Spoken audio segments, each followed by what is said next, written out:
Bem-vindos ao nosso canal YouTube, nesse Falando Nisso de hoje. Lembrando a vocês, quem quiser apoiar, coloca lá no Apoia-se, o Bully vai dar a referência. Temos como duas perguntas vastas confusões e atendimentos imperfeitos. Ícaro Donatoni Pinheiro. Professor Christian, quais são as vertentes, escolas ou linhas da psicanálise? Sabendo que houveram diversificações da psicanálise, como a fundacional freudiana, Lacan, Klein, Winnicott, Bion, a própria psicologia do ego que se forma nos Estados Unidos. Pode dar um guia desse tipo de variações da psicanálise? Quem conversa com quem não pode estar no mesmo trabalho, pois contrapõe-se a outro, suas diferenças. Muito obrigado desde já. Tarefa para Hércules. Johnny Ronconi. O início desse vídeo me deixou uma curiosidade. O que achavam e falavam as grandes figuras da psicanálise da época de Lacan, exemplo Winnicott, Klein, Anna Freud, entre outros? Acho que daria um vídeo interessante. Abraços. Então, gente, eu acho que são duas perguntas muito pertinentes e que levam a gente para o campo da história da psicanálise. Então, quem quiser, enfim, se aprofundar nisso, a gente não vai conseguir tratar com a mesma profundidade todas as linhas, todos os autores. Eu ia recomendar, né, nesse contexto da nossa parceria com a Casa do Saber, do cupom Dunker10, dos cursos do Alexandre Patrício de Almeida, sobre a Melanie Klein, mas também da Lilian Wurzbach, sobre Jung, e os cursos do Pedro De Santi, meu querido amigo, companheiro de longa data, sobre o Freud, os continuadores do Freud, escolas inglesas, e também o curso muito interessante do Lucas Bulamar, que foi nosso aluno lá na USP, tem uma tese muito interessante e que também tem, vamos dizer assim, um trabalho histórico muito bom, muito bem feito lá, né, nesses cursos aí. São 260 cursos que a Casa do Saber está disponibilizando para a sua inscrição aí anual. Então, o que estamos pensando aqui é fazer uma apresentação sumária, sucinta, né, para entender as diferentes escolas, as diferentes vertentes, e por que um pensa uma coisa, o outro pensa outra. A gente precisa entender a história da psicanálise, né? E, de fato, essa é uma lacuna. As pessoas, cada vez a gente se surpreende mais com a falta de conhecimento mínimo, médio, sobre história da psicanálise. Então, às vezes isso acaba hipertrofiando o peso do Freud, que é um ponto de convergência, mas diminuindo o peso proporcional das suas diferentes ramificações. Então vamos tentar fazer um mapa da floresta, né? E daí a gente encaixa uma pequena minissérie sobre as principais vertentes, né? Então agrupando aí os autores e tal. Mas para hoje vamos fazer a psicanálise vista por cima, né? Aquele drone, né? Saindo da vida e do percurso naturalmente do Freud, né? Vamos lembrar, nascido em 1856, falecido em 1939, né?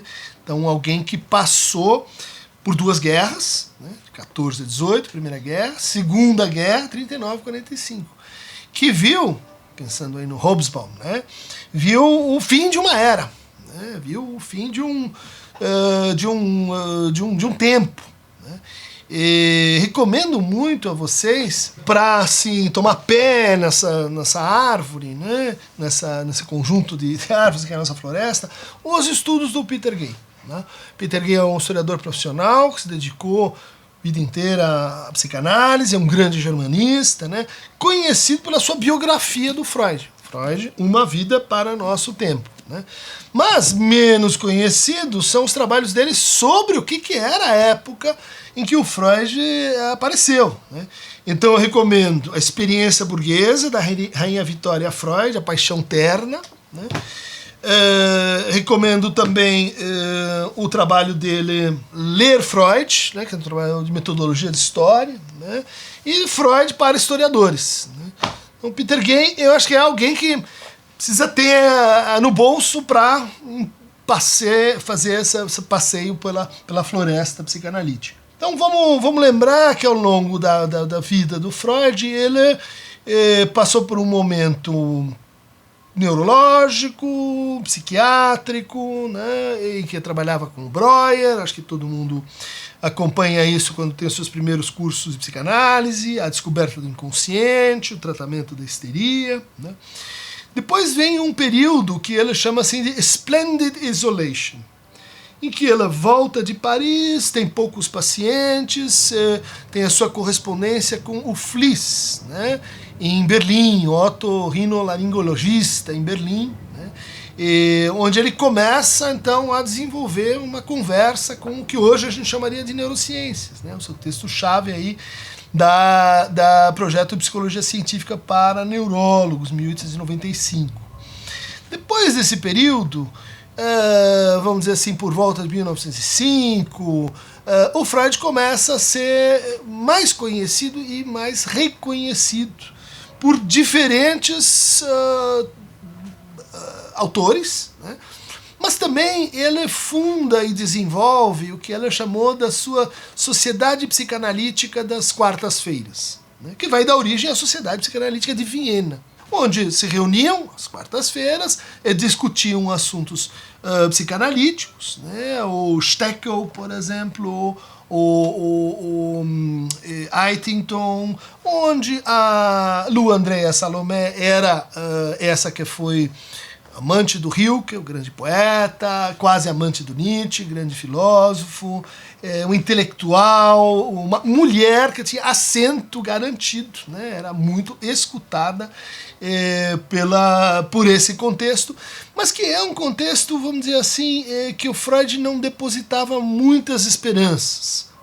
Ele vivia reclamando dos seus discípulos de Viena, a ponto de a gente dizer assim, hoje a escola vienense de psicanálise é quase não detectável. Mas estava lá, por exemplo, o Otto Rank, um percurso muito interessante, né? Ele era mecânico de automóveis, vinha de uma classe menos privilegiada, os membros da sociedade se cotizam, pagam para ela fazer um curso de, se não me engano, de letras, e ele, junto com o Theodor Hayek, compõe então uma parte de não médicos, já aí na Sociedade Psicanalítica de Viena. Depois o Otto Rank vai imigrar para os Estados Unidos, como tantos outros psicanalistas na Alemanha e em Viena, e vai criar assim, uma doutrina própria, né, a partir do seu trabalho sobre o duplo e a ideia de tentar assim acelerar o processo psicanalítico, trabalhando assim, focando diretamente sobre o trauma. Então a gente tem essa pequena comunidade, né, que está em torno do Freud. Mais adiante vai aparecer a filha dele, Anna Freud, que participa desse grupo mais seleto, Helene Deutsch, que mais adiante será a segunda analista do Homem dos Lobos, o casal Mac Brunschwig.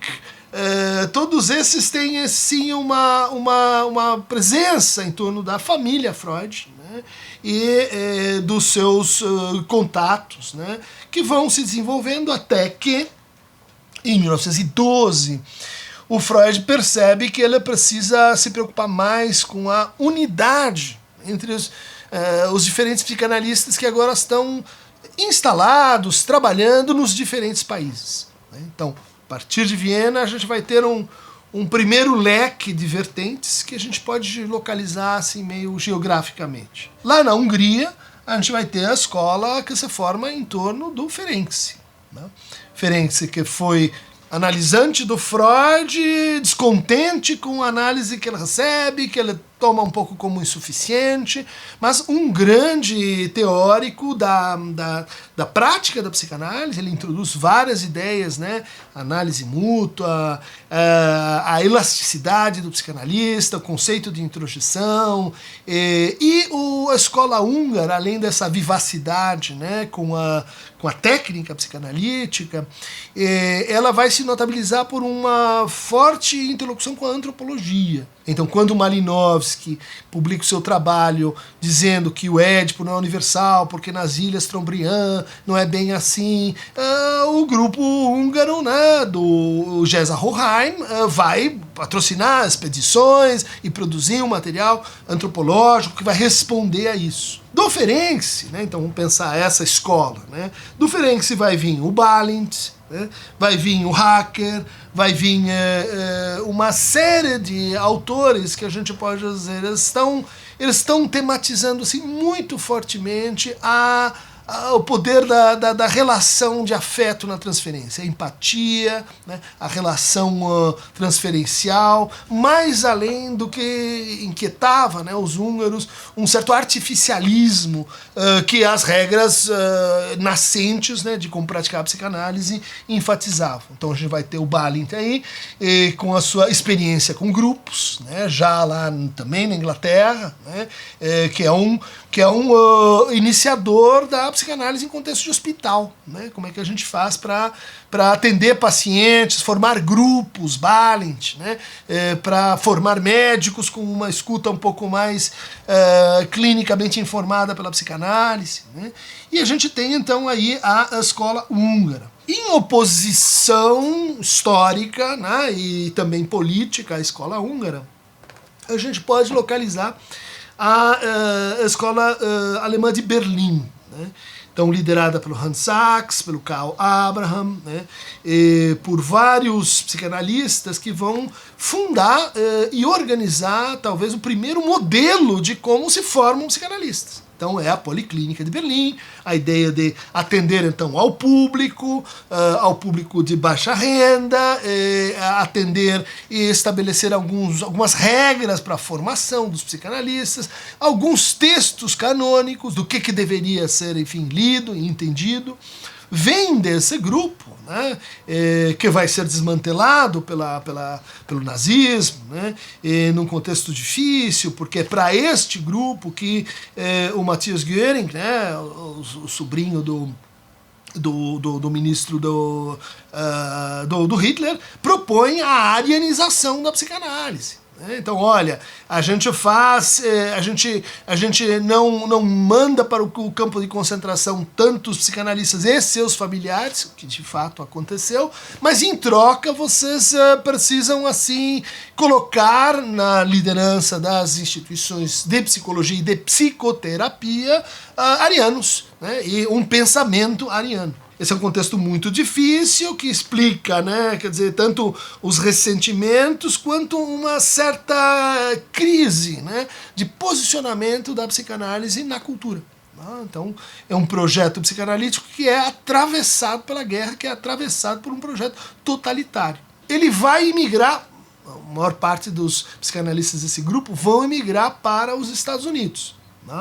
E vão levar para os Estados Unidos esse modelo de formação, também para a África do Sul. Essa diáspora, né, essa migração, ela vai carregar consigo esse dilema, né, então, arenização ou não. A gente vai ter o Böhm, que vai ser até com uma certa... E o Braunschweig, né, que com uma certa anuência do Freud vão comprar esse projeto, né, de salvamento e de entrega da psicanálise. Alguns dizem que o Ernest Jones teve um papel importante nesse momento, mas fato é que aquela efervescência, onde a gente tem a psicanálise, né, em associação com a literatura, em associação com a medicina, em associação com a filosofia, em associação com o cinema, né, vamos lembrar, 1927 tem esse filme do Pabst, que teve a assessoria do Hans Sachs, né, Os Segredos de uma Alma, que é a primeira filmagem de um caso clínico lido e pensado a partir da psicanálise. Então a gente tem a escola de Berlim, do Abraham, que vai enfatizar assim, a produção de uma psicopatologia psicanalítica, né, que vão organizar as diferentes estruturas, né, que vão se interessar pela tematização dos estados maníacos, né. Grupo berlinense. Dentro da Alemanha, a gente poderia também localizar aí um outro grupo um pouco mais tardio, né, mas igualmente importante, cuja base é Frankfurt, né? E ali vai nascer, então, a partir dos trabalhos do Erich Fromm, a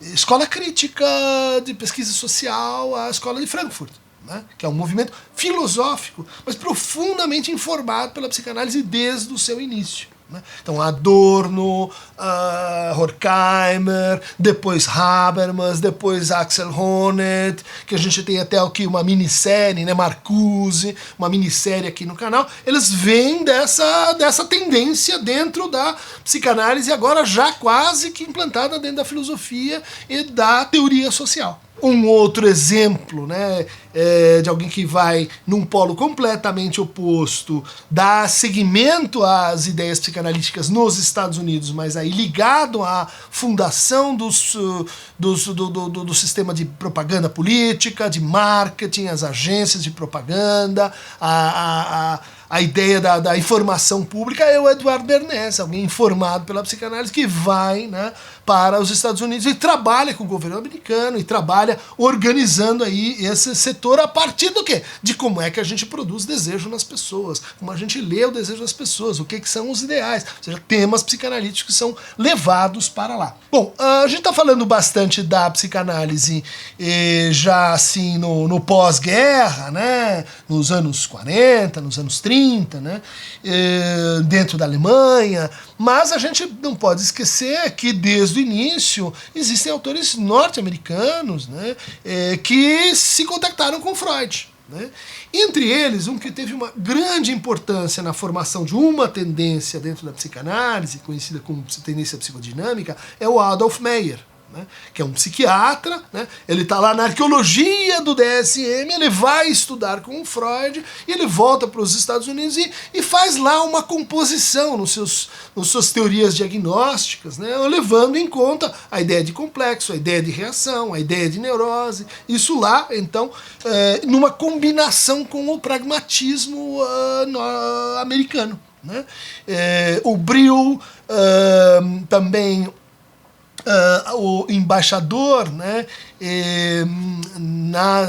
na Liga das Nações, que foi paciente do Freud, e que era um político, né, muito importante, chamado William Bullitt, com quem o Freud escreveu uma biografia, ou tentou escrever, ou quis escrever, uma biografia crítica, né, sobre a vida do presidente Wilson, né, o presidente Woodrow Wilson, que fundou a Liga das Nações, mas não levou os Estados Unidos para ela, e, em função disso, no entender do Freud, a gente teria tido o fracasso dos acordos, né, para criar essa precursora da ONU, e, portanto, a Segunda Guerra Mundial, que afetou muito o Freud nesse período, tanto pela perda dos filhos, né, mas pela perda de todas as suas economias. Então, um pouco isso marca que já havia um pensamento ali nos Estados Unidos ligado à psicanálise nos anos 20, nos anos 30, né, no pré-Segunda Guerra Mundial. Assim como no Brasil, né? E a gente pode localizar uma primeira entrada na psicanálise no Brasil, tanto pela psiquiatria, né, do Juliano Moreira, do Franco da Rocha, do Gastão Pinto, quanto nos intelectuais, nos modernistas paulistas, né? Como Durval Marcondes, que teve uma breve correspondência com Freud, mas também Oswald Mário e assim por diante. Vamos voltar às escolas nascentes na Europa aí no entreguerras, né?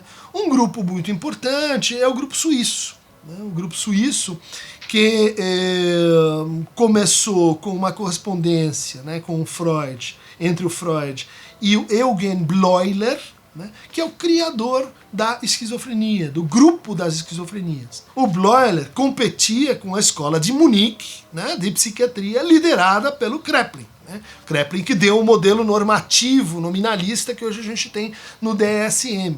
Né. Bom, a escola suíça tinha lá um hospital, cheguei a visitar, né, muito bonito, está presente, existe até hoje, né, o Burgholz, onde estava um grupo de elite, né, o Bleuler pensando então o conceito de autismo, que é a subtração, pega a expressão autoerotismo, tira o erotismo, sobra autismo. O autismo era para o Bleuler um dos 4 As que definiam a esquizofrenia. Uma esquizofrenia que era pensada a partir do conceito psicanalítico de Spaltung, de divisão, né? Que era pensada a partir da ideia de uma subtração dos afetos, de supressão ou repressão dos afetos, né, que era pensada como um rompimento das cadeias associativas ou de representação. A Vorstellung estava lá no Freud esse modelo, que era pensada a partir da perda de um certo pragmatismo, de uma certa capacidade de se relacionar com o outro, portanto de fazer transferência. Isso tudo está informando o nascimento do conceito de esquizofrenia. Agora, o Bleuler era assim o chefe de escola, né? Era o chefe de escola, como Meinert era o chefe de escola em psiquiatria em Viena, né? O Bleuler tinha como assistente um grupo brilhante, né, formado pelo Jung, né, formado depois pelo Binswanger, que é esse autor que vai iniciar esse debate da psicanálise com a fenomenologia, né? Depois Medard Boss, depois uma conversa direta com o Heidegger, os casos clínicos da Ellen West, quer dizer, leiam o relato que o Foucault faz, muito, muito bonito, sobre o Binswanger, né? Ou seja, há toda uma conversa aí, assim como a escola de Frankfurt vai trazer ideias da dialética, do Marx, a fenomenologia nascente vai ter sua expressão aí ligada à escola suíça. O Rorschach, né, que inspirou o teste de Rorschach, das manchas, ele aparece também ligado a essa escola, né, enfatizando e usando o conceito psicanalítico de projeção, né, que vai depois ser exportado para os Estados Unidos e dar origem aos testes gráficos e projetivos, como o TAT, Thematic Apperception Test, né, feito pelo Murphy, inspirado na psicanálise. O debate do Freud com o grupo suíço era muito importante, porque ele entendia que isso era um jeito de poder colocar a psicanálise no grande debate da psicopatologia da sua época, né? A escola de Munique, os americanos e os suíços, né? Além dos franceses. E aí a gente tem um capítulo, né, uma escola que a gente vai dizer assim, ela entra tardiamente na conversa. Nós falamos dos austríacos, nós falamos dos húngaros, nós falamos dos alemães, a gente falou também dos ingleses, um pouco indiretamente, como quando mencionei o Ernest Jones, mas há outros, vamos dizer assim, precursores da psicanálise na Inglaterra, como o Fairbairn, né? E como o grupo que depois vai dar origem a grupo análises, como o Fock, né, que vai ser pioneiro nisso que a gente já fala muito pouco aqui no Brasil, né, que é essa ideia de que psicanálise pode acontecer em grupo, né? A escola de Edimburgo e assim por diante. A gente poderia ter mencionado também autores que não formavam grupos muito extensos de trabalho, né, como Oscar Pfister, que era um pastor, né, e ele, junto com Eduardo Weiss, trabalhavam na Suíça e na Itália e foram responsáveis, então, pelo início dessa conversa, né, da psicanálise com a educação.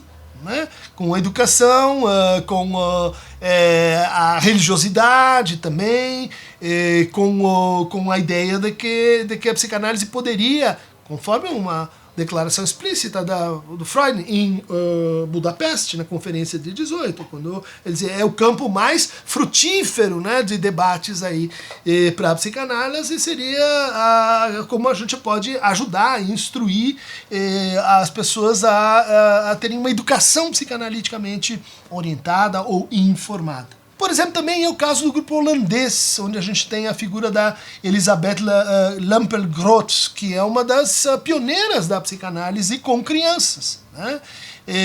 Onde a gente vai ter, então, experiências, né, discutindo feminilidade, maternidade, né, que depois vão se conectar e se agrupar em torno da Melanie Klein, né? E aí a gente já está falando o quê? Daquela geração que, assim, estava mais distante do Freud. Nós já estamos aí nos anos 40, 50, nós já estamos nesse momento da diáspora, que a gente pode caracterizar como uma terceira geração de psicanalistas, né? Em que a psicanálise não está mais tão dependente da figura do Freud, né? da pessoa do Freud e os famosos 7 anéis que ele distribuiu para deixar todo mundo junto e todo mundo fala a mesma língua. Então, o que começa a acontecer? O impacto das exigências locais. Então, os americanos eles vão enfrentar um problema, que é quem imigrou para os Estados Unidos, né, vai enfrentar um problema que é o seguinte: aqui só pode psicanalizar quem fizer o curso de medicina. Ah, mas eu sou psicólogo, eu sou literato, eu sou... Bom, não pode, tem que fazer medicina. Ou seja, isso causa, né, um impacto muito grande, né, e leva à formação de diferentes tipos de solução. Mas, entre outras coisas, leva à tentativa de, assim, justificar cientificamente a psicanálise para essa cultura e nos termos dessa cultura. Né? Então a gente vai ter grupos, vamos chamar assim, 3 ou 4 grupos, né, nos Estados Unidos, com programas diferentes. Né? A gente vai ter o grupo de Nova York, né, o famoso triunvirato do Heinz Hartmann, o Nürnberg, o Chris, que vão fazer, que vão ser associados com uma tremenda elitização da psicanálise. Né, e que vão formar, então, a psicologia do ego, tão criticada, né, por ser uma psicologia que confunde o ego com o indivíduo, que confunde o ego com aquele sujeito racional que age, faz alianças e que tem, então, zonas de conflito e zonas sem conflito. E isso já começa a indicar que nessa tradição a gente vai ter que ter um diálogo com a psicologia do desenvolvimento. Vai acontecer na França também, mas nos Estados Unidos muito forte, com a Mahler, que vai estudar, né, os processos com crianças, com processos psicóticos, né, mas também o Erik Erikson, que vai ver lá com os índios Dakota como é que funciona esse negócio do oral, anal, será que isso é universal, será que, como é que isso muda, né, dos índios Hopi para os Navarro, psicologia do desenvolvimento por um lado, antropologia pelo outro. Né? Quer dizer, retomando aquela conversa que a gente já mencionou aqui do grupo húngaro. Outro grupo muito importante vai ser o grupo que vai se basear em Chicago, né? E que vai, liderado pelo Franz Alexander, um grande psiquiatra, que vai estudar a psicossomática. Então ele vai se dedicar a problemas como por que se formam úlceras aqui, o que são os problemas assim dermatológicos, e se associando, né, com as pesquisas experimentais que já estavam nascentes nesse período. Outro grupo vamos dizer assim, outro autor muito importante é o Harry Stack Sullivan, né? E a experiência que ele leva, que ele propicia, né, no Alanson White Institute, que é uma experiência pouco debatida, pouco conhecida, mas similar às experiências de contracultura que a gente vê com Lang e com Cooper na Inglaterra, com Tosquelles e a psicoterapia institucional na França, com Basaglia na Itália e a antipsiquiatria, e que a gente vê ao longo de todo mundo. Mas a gente esquece do Sullivan, né, que vai retomar os princípios, vamos dizer assim, um pouco heterodoxos, né, de autores que a gente não mencionou até aqui, que não formam propriamente uma escola, mas que são assim os malditos, né, que são aqueles os meio pirados, aqueles que trabalhavam sozinhos, né, como o sujeito que propôs, o Grudek, o livro disso. Grudek estava lá no ambiente vienense húngaro, alemão, e dirigia um instituto, tipo um asilo, e em contato com o Freud, propõe a noção de id para o Freud aceita, né? Mas o interessante é que ele tinha uma prática em que ele reunia os pacientes, ele fazia os pacientes encenarem seus sintomas, o paciente encenar o do outro, e isso implicava o quê? Em tentar tentar transformar relações para que isso produzisse uma cura, isso produzisse uma alteração da subjetividade. Esse espírito, vamos dizer assim, inovador vai aparecer também no Otto Gross, né, esse que o Freud repudiou, vai aparecer também no Viktor Tausk, que é um discípulo menos conhecido do Freud, mas brilhante, né, que escreveu esse artigo sobre a máquina de influenciar, que era uma maneira de pensar processos esquizoides, um tipo específico de delírio, mas que, bom, o Freud não trata ele muito bem, ele acaba se suicidando. Tem o livro do Paul Rosen, né, o Irmão Animal, que trata desse episódio. A gente poderia colocar nesse grupo dos malditos a Sabina Spielheim, né, que é uma pioneira da psicanálise em Viena, que concorre para a noção de pulsão de morte, que tem as primeiras intuições sobre a noção de pulsão de morte, mas que vai para Rostock estabelecer uma dos primeiros jardins de infância, né, escolas inspiradas pela psicanálise, é perseguida pelo regime soviético e acaba, enfim, sendo morta. Falando em regime soviético, outro aspecto, outra tendência, outra escola desaparecida das conversas contemporâneas é a escola russa de psicanálise. Poucos sabem que o Vygotsky traduziu A Lei do Princípio do Prazer em 1923, assim, logo quando ela foi um pouquinho depois dela ser publicado. Junto com o Luria, ele fundou a Sociedade Psicanalítica de Kazan. Havia toda uma efervescência da psicanálise. O Trotsky escreve para o Pavlov, diz, Pavlov, a psicanálise é uma teoria compatível com o materialismo marxista. Dá um jeito aí de incorporar a psicanálise nesse projeto, né, de fundação de uma psicologia comunista. Bom, vem o Stalin, vem o Zinadov, que diz não, vem o Bakhtin diz, não, a psicanálise está fora, é uma ciência burguesa, não tem nada a ver, é biologia demais, é individualismo demais, chega com isso. Então a gente esquece, né, dos recalques na história da psicanálise. A gente tem uma escola russa de pensamento, né, que estava lá no início, em esboço, e que não foi muito adiante por motivos políticos, de novo. E isso para falar do Sullivan e desses autores, vamos dizer assim, que são mais marginais na história da psicanálise, mas que são muito importantes também. Aí a gente teria que pensar no contexto do pós-guerra, né, o que muitos chamam de a psicanálise anglo-saxônica, né, que vai estar mais orientada para relações de objeto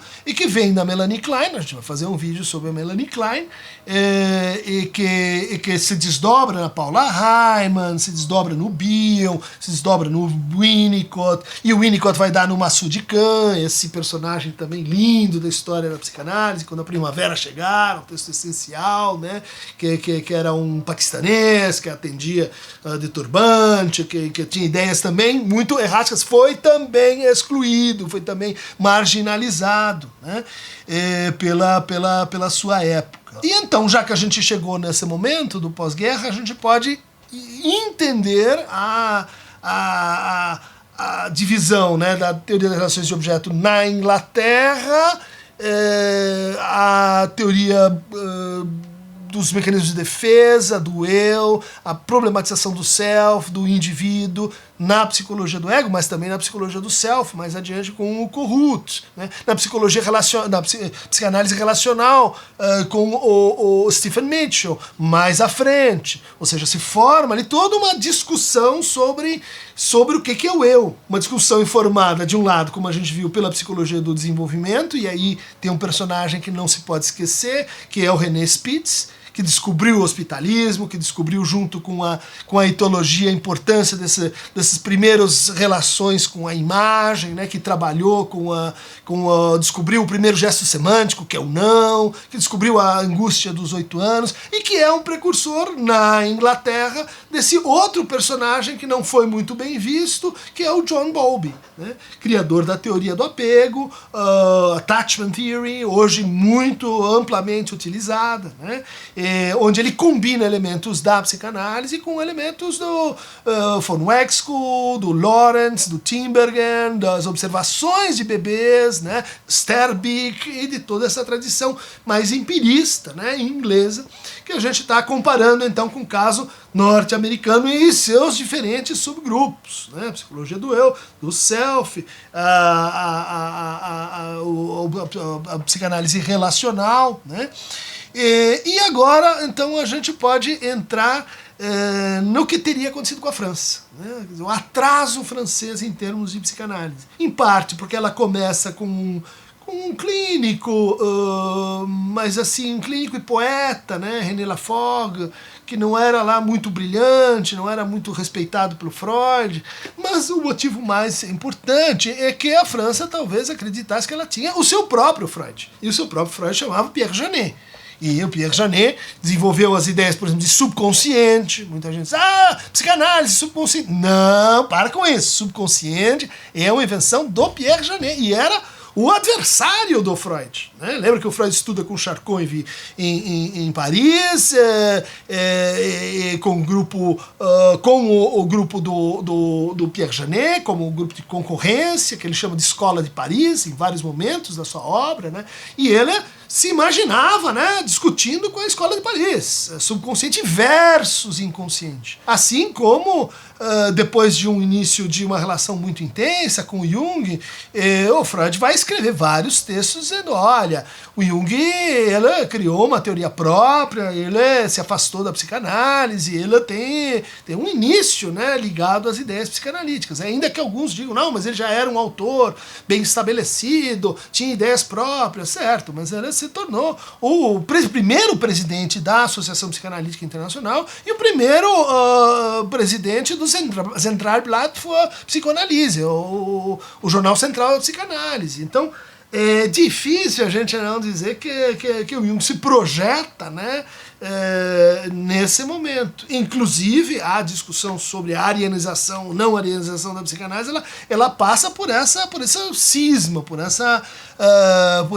dissensão entre o Freud e Jung, que vai ser comparável com a dissensão que vai acontecer entre o Freud e um outro jovem valor, né, que trabalhou com o Freud nos anos 30, que foi o diretor do setor de técnica psicanalítica no grupo de Viena, que é o William Reich. O Reich que trabalhava com a Sexopol, tentando pensar a sexualidade dos operários, pensar que a revolução só poderia acontecer a partir de uma revolução sexual que lhe fosse anterior, uma mudança nos costumes, nos modos de relação, nas relações de gênero. O Reich, que era esse bergsoniano louco, foi depois dos anos 30, com a emergência aí de uma política mais à direita, segregado, expulso, teve que então ir para os Estados Unidos, onde teve uma carreira igualmente perseguida pelo macartismo, morreu na prisão, apesar das suas ideias, vamos dizer assim, erráticas, a caixa de orgônio, cura do câncer, o órgão como uma espécie de prana, né, energia vital, e as combinações que ele vai fazendo entre o vitalismo e o marxismo junto com a psicanálise. Outro autor que tem uma trajetória parecida é o Moreno. O Moreno era romeno, participa das reuniões em Viena e vai então inaugurar o psicodrama, né? Essa outra tendência, quer dizer, é psicanálise? Não é psicanálise, mas nasceu, né, em relação, em oposição, em crítica a ela. Assim como também outro elemento que trabalhava numa clínica social, né, lá da Rote Wien, da Viena Vermelha, do momento em que entre guerras, né, na República de Weimar, em que se absorvia o sentido de um novo mundo, um mundo mais justo, um mundo mais republicano, e o Adler tinha lá a sua intervenção social, onde ele trabalhava e onde ele foi desenvolvendo, né, uma crítica ao Freud, dizendo assim, olha, Freud, você não está pensando muito bem o poder, a relação, por exemplo, de poder entre os irmãos, a disputa de poder entre os irmãos, o irmão mais velho que manda, a irmã mais velha, que tipo de configuração que a gente tem, o poder que é dado pelos corpos.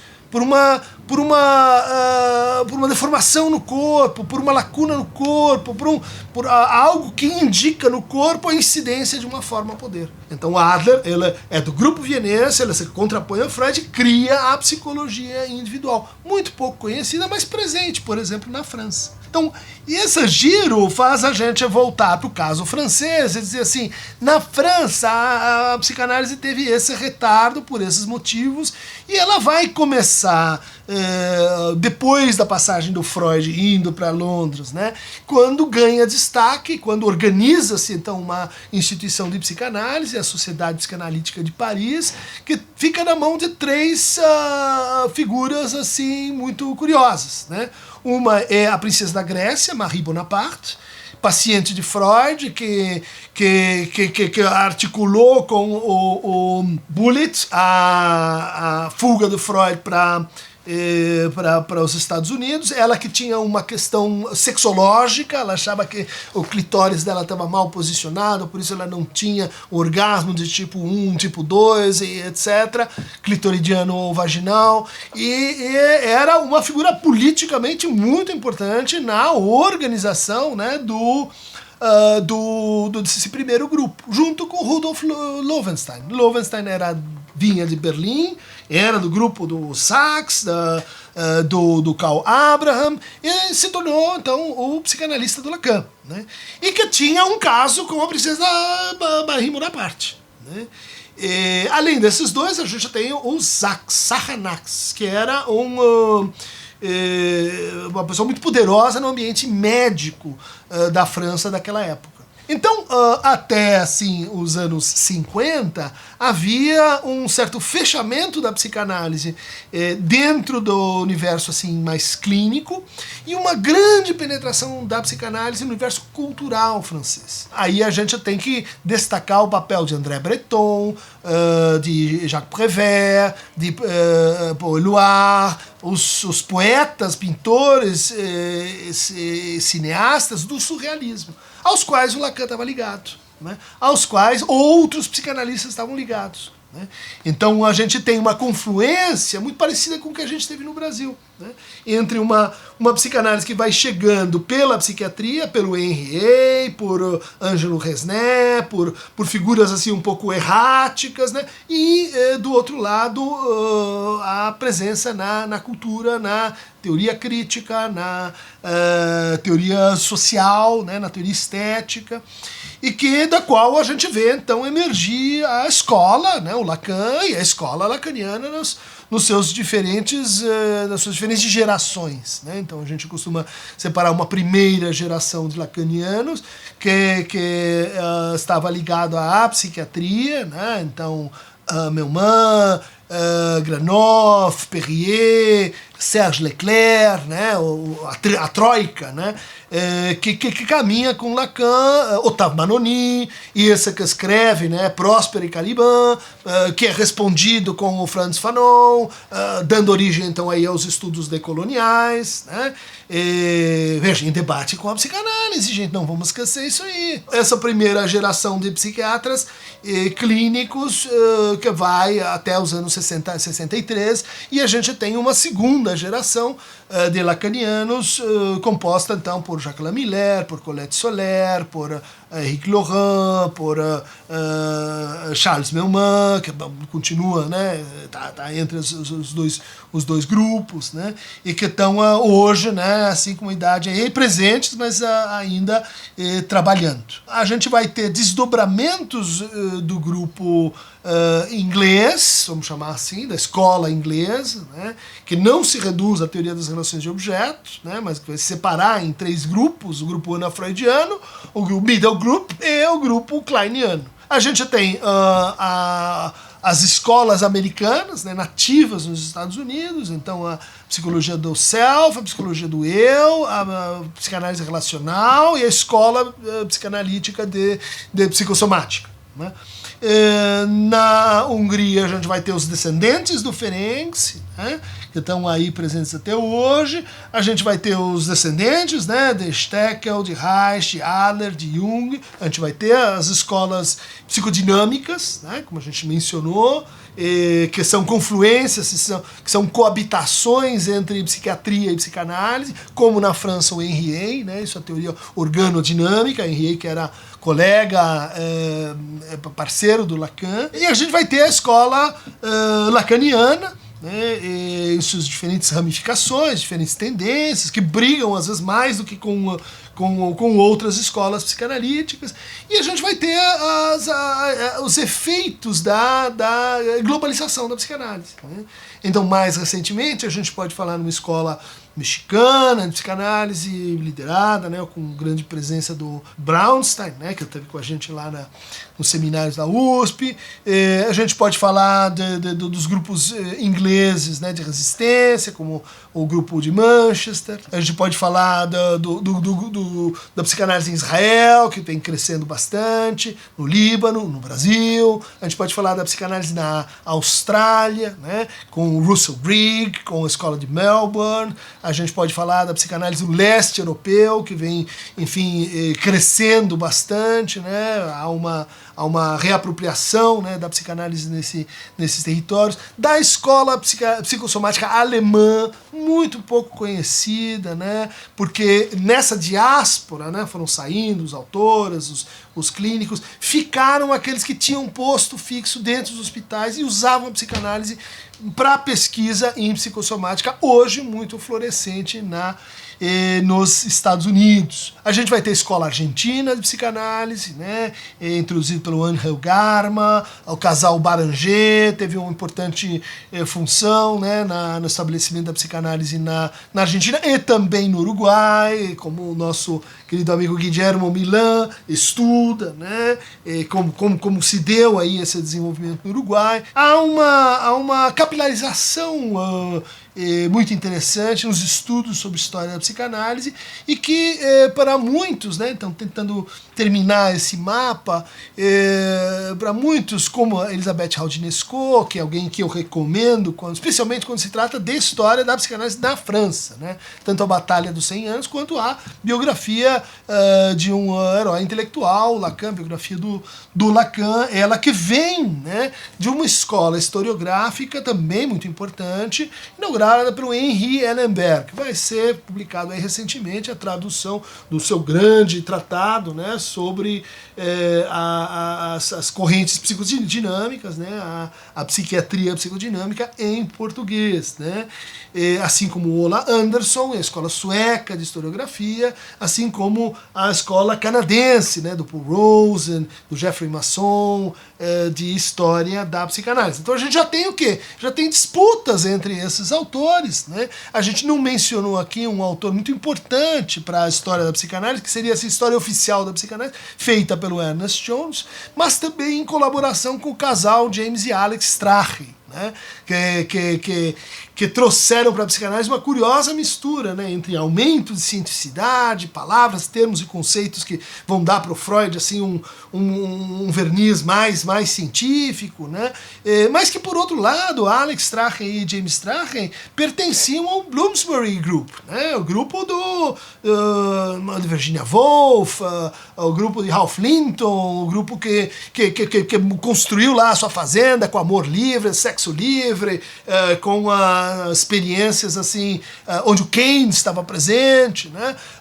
Experiências completamente assim, inovadoras em termos de comunidade, né? Comunidade de vida livre, e então isso está presente no Strache, né? Olha só que interessante o personagem, né? Ao mesmo tempo bastante conservador, né? no programa de leitura da psicanálise, e extremamente crítico em uma série de outros pontos de vista. Isso a gente também poderia encontrar numa situação bem excepcional, né, que é a escola marxista americana de psicanálise. Então, quando tem a diáspora, um grupo que estava lá na Viena social-democrata, liderado pelo Otto Pfennichel, que vai para a costa oeste e que desenvolve uma correspondência entre outros, formando um grupo, uma rede de comunistas radicais, né, que já tinham trabalhado juntos em Viena e passam a trabalhar em rede lá nos Estados Unidos. Os papers dessa comunicação ainda estão um pouco veiculados, pouco estudados, mas é um exemplo muito interessante para aqueles que acham assim, a psicanálise nos Estados Unidos é conservadora, a psicanálise de Nova York. Não é, né? Tem outras coisas ali interessantes. Assim como para aqueles que acham que a psicanálise francesa é Lacan. Não. A gente tem outros grupos muito importantes. Sejam as dissidências do próprio lacanismo, como o Quatrième Group, liderado pela Pierre Lanier, seu marido Cornelius Castoriadis, um grande teórico social, sejam os grupos ligados àqueles que se separaram do Lacan, né, em 63, como Jean Laplanche, Pontaly, Villeroy, né, Giattchini, pessoas ligadas à pediatria, né, que vão formar aí uma geração de reflexão psicanalítica francesa não lacaniana, onde a presença da Joyce McDougall, olha só, essa neozelandesa sensacional que vem para os Estados Unidos, depois trabalha na França, né? Conheci gente que foi supervisionada por ela, uma pessoa notável, escreveu Teatros do Eu, e que inspira-se no Winnicott, mas também bebe aí em outros autores, e que é uma escola quase que independente. A gente poderia colocar Radmila Zaguris um pouco em associação com ela, né? Também nesse grupo, Daniele Brum, mais recentemente Roussillon, né, e o grupo de Lyon, né, o grupo onde a influência do Caes, René Caes, é muito grande, muito importante. Então a gente já tem aí várias tendências, várias escolas, e vocês estão vendo que essas tendências, essas escolas, elas estão muito definidas pelo tipo de prática conexa que a gente tem. Né? Os educadores, os religiosos, os médicos, os psiquiatras, mas também os comunistas. A gente poderia falar as feministas, né? Muito pouco conhecido aqui no ambiente brasileiro. A gente faz força, mas mesmo assim passa muito desapercebido como o feminismo, tanto o feminismo inglês, né, com a Juliette Mitchell, quanto o feminismo francês, de Badinter, de Montrelin, de Hélène Cixous, foi influenciado pelo lacanismo. Né? Era um grupo, era um bloco dentro do lacanismo que sofreu muito com a expulsão de Lucy Irigaray, justamente essa que tinha assim, uma continuidade para o quê? Para as ideias culturalistas, é uma outra tendência americana da qual a gente falou pouco, né? Mas que a gente pode associar com a Karen Horney, que tinha uma forte inspiração na antropologia da Ruth Benedict, que tinha uma relação com um grupo que estudava comunicação em Palo Alto, o Gregory Bateson e o pragmatismo, né?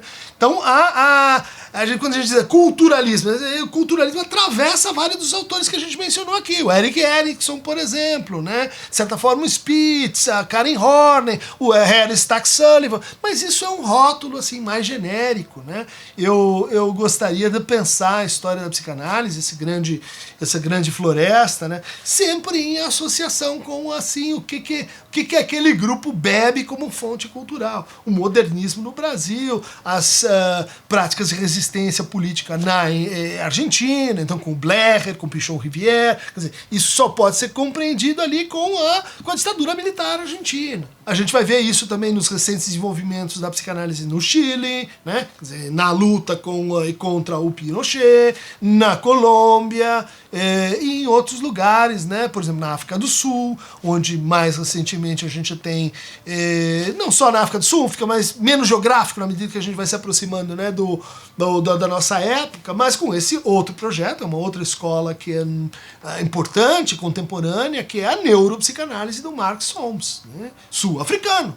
Então você vai lá, visita a África do Sul, você vê como tinha autores ali que já no começo da psicanálise tinha um diálogo direto franco com o Freud, né? O Mark Solms então publicou aí vários trabalhos mostrando como a psicanálise pode se renovar a partir do quê? Das neurociências. E eu acho que temos aqui um mapa em que quase todo mundo foi mencionado, todo mundo assim de mais significativo, né?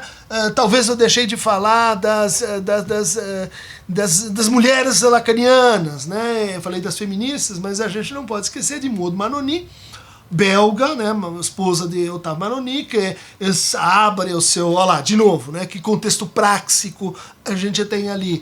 A escola de Bonnel, que é uma escola experimental, que a gente podia dizer assim, inspirou muitos trabalhos que a gente faz hoje com psicanálise e recém-nascidos, psicanálise em bebês, psicanálise em primeira infância, psicanálise em infâncias, estão ligados à experiência de Bonnel, inaugurada pela Maud Manoni, que era a analisante, supervisionanda do Lacan, assim como Otávio Manoni, que foi o quê? Adido consular da França na República de Madagascar. Então a discussão com o colonialismo ela está enraizada na experiência real das pessoas. Assim como essa que foi assim, a companheira de primeira hora e que foi até o fim junto com o Lacan, que é Françoise Dolto, né? E a sua Casa Verte, né? Esse experimento incrível em que você chega, leva a pessoa fica, criança fica e conversa e fala e paga, né? Dominique tem o caso do Dominique, muito interessante, né? Você paga com uma pedra, paga com uma flor, paga com um desenho, mas que introduz no entender da Doutor a ideia de circulação no sistema simbólico mediado pelo pagamento, pelo dinheiro, né? Para a criança, né? Então Doutor e Manoni são duas figuras assim incontornáveis, assim como o casal Robert, né? Que trabalharam na psicanálise com crianças. Então, gente, para quem quiser assim, uma bibliografia que é difícil sobre essa quantidade aí de autores e de nomes e tal, eu recomendaria um pequeno capítulo que eu escrevi, aspectos históricos da psicanálise pós-freudiana, nesse livro organizado pela Ana Jacó, uma historiadora muito legal lá do Rio de Janeiro, chama História da Psicologia, né? Então o capítulo dos pós-freudianos eu que fiz, vocês podem dar uma olhada nisso.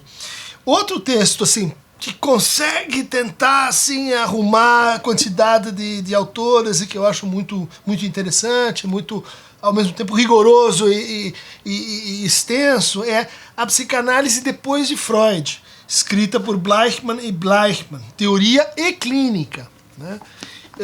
São dois trabalhos que eu acho que não são muito fáceis de achar, mas elas fazem essa visada de conjunto, né?